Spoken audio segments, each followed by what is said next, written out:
இப்போ என்ன ஆகும் நீங்களே சொல்லுங்க பார்ப்போம். இதுக்கு கீழே வந்துச்சா என்ன ஆகும்? கீழே டினாமினேட்டர் வந்துச்சுன்னா என்ன ஆகும்? 1/4 pi epsilon naught 2qa. ஓகேவா? அடுத்து இப்படி ஆயிடுச்சுன்னா ஸ்கொயர் பிளஸ் a ஸ்கொயர் 3/2. ஏன்னா ரூட் இருக்குல்ல, ஓகேவா? இதுவா கரெக்டா என்ன ஆயிடும்? 3/2 ஆயிடும். பீஸ் பவர் இது. இப்போ இது மொத்த டேர்ம் இது நம்ம என்னவா இருக்கு சொல்லுங்க கரெக்டா? 2qa vector p vector. Super, p vector. அடுத்து என்ன பண்ண போறோம்? இது என்னவா ஆகும் சொல்லுங்க? இதுவோட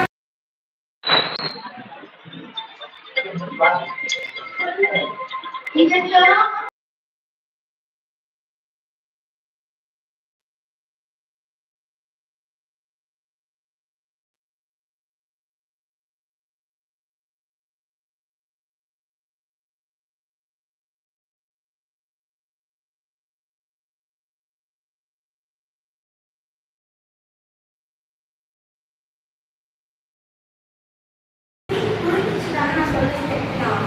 இங்க வந்து மைனஸ். அப்ப ஆன்சர் என்னவா இருக்கு சொல்லுங்க? -1 p வெக்டார் பை அவ்வளவுதான் முடிஞ்சிருச்சு. ஃபர்ஸ்ட் சம் இப்போ என்ன டிஃபரன்ஸ்? அப்ப 2 p வெக்டார்னு வரும். ஆனா என்ன வராது? இந்த சம்ல என்னது?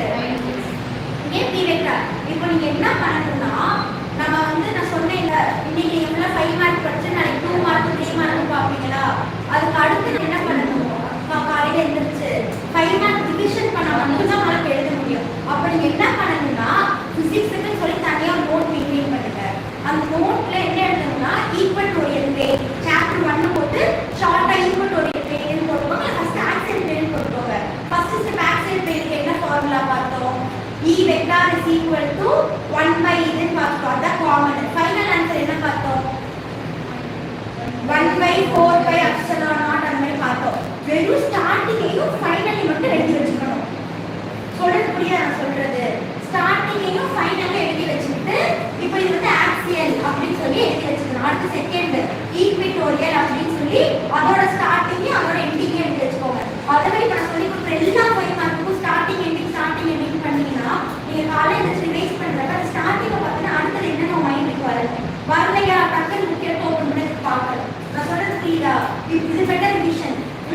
அதனால நீங்க என்ன பண்ணணும்? படிக்கிறப்ப இந்த சம்மா வந்து இன்னும் ரொம்ப நல்லது. நீங்க போட்டு பார்த்தீங்கன்னா நல்லதானே நம்ம போட்டு பண்ண டைம் இருக்காது. அப்படி இருக்கிறப்ப இந்த மாதிரி பண்ணிக்கோங்க. அப்படி எக்ஸாம் போட்டு மாதிரி கூட நீங்க பார்த்துக்கலாம். ஓகேவா? ஸோ 2 5 மார்க் முடிச்சிட்டோம். இன்னும் 2 இருக்கு. இன்னும் 2 இருக்கு. இன்னும் 2 அதுக்கப்புறம் 2 3 மார்க் இருக்கு. பார்த்தோன்னா ஃபர்ஸ்ட் சாப்டர் முடிஞ்சிச்சு.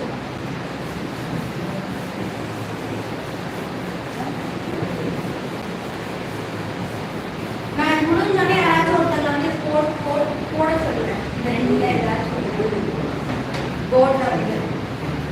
ஓகே, நெக்ஸ்ட் என்ன சொன்னேன்? 1.53 ஓகே. ஸோ அடுத்து என்ன பண்ண போறோம்னா அடுத்து இதுவும் இம்பார்ட்டண்டான இது. ஓகேவா? இந்த 3ல கண்டிப்பா என்ன வந்துடும்? 1 வந்துடும். இது வந்து ரொம்ப ரொம்ப ரொம்ப ரொம்ப இம்பார்ட்டண்டான இது. ஓகேவா? இது வந்து electrostatic potential at a point due to an electrical dipole. நான் சொன்னேன்ல டைபோல்ல வர சம் என்னவா? இம்பார்ட்டண்டான சம். இது வந்து நான் நீங்க வெஸ்ட் வந்து கன்ஃபியூஸ் பண்ணக்கூடாது. ஆக்சியல் ஈக்குவட்டோரியல் வந்தது அது. இது எலக்ட்ரோஸ்டாட்டிக் பொட்டன்ஷியல் இன் டைபோல் வந்துச்சுனா இந்த சம் வரும். ஓகேவா? இந்த சம்முக்கு டயகிராம் ரொம்ப முக்கியம். ஓகேவா? சோ இந்த சம்ல வந்து தெரியல இது எல்லாத்துக்கும் இந்த போர்ட்ல வரையலாம். இதுதான் வரையலாம். ஓகேவா? சோ இத வந்து பார்த்தோம்னா என்ன சொல்றாங்கன்னா இது வந்து ஒரு ஈக்குவல் அண்ட் ஆப்போசிட் சார்ஜஸ் இருக்கு. நமக்கே தெரியும் ஒரு ஆக்சிஸ் இருந்தால் பாசிட்டிவ் இருக்கும் நெகட்டிவ் இருக்கும். அதே மாதிரி தான் இதுல ஒரு